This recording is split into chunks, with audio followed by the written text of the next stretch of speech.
আমেরিকায় বেশ সময় কাটিয়েছিল, সেটা ভিডিও ওর মা প্রকাশ করেছিল। তখন বাংলাদেশে এসে বলেছিল যে শেহজাদকে নিয়ে একটা দারুণ মেমোরিজ আমি দেব।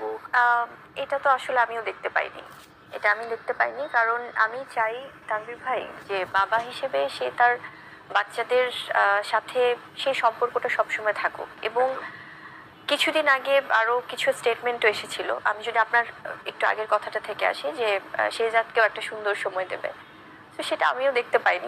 এবার বাচ্চার দিকে আসি, যে বাচ্চাকে নিয়ে ঈদ বা বাচ্চার বাবার সাথে সময় কাটানো বা সাকিবের কাছে যাওয়া ঈদে কেমন এই বিষয়টা একটু ঈদের আনন্দের সাথে আমাদের খোলাসা করেন। শেহজাদ খুবই ভালো আছে আলহামদুলিল্লাহ। তার ঈদের ব্যাপারগুলো সে আস্তে আস্তে বড় হচ্ছে আর বুঝতে শিখছে একটু একটু করে। ঈদে সে জানে যে সকালবেলা একদম ভাবে মানে শাওয়ার টাওয়ার নিয়ে রেডি হয়ে তাকে সালাম করতে হবে, কারণ আমি গত ঈদ থেকেই বলেছি যে বাবা তুমি যে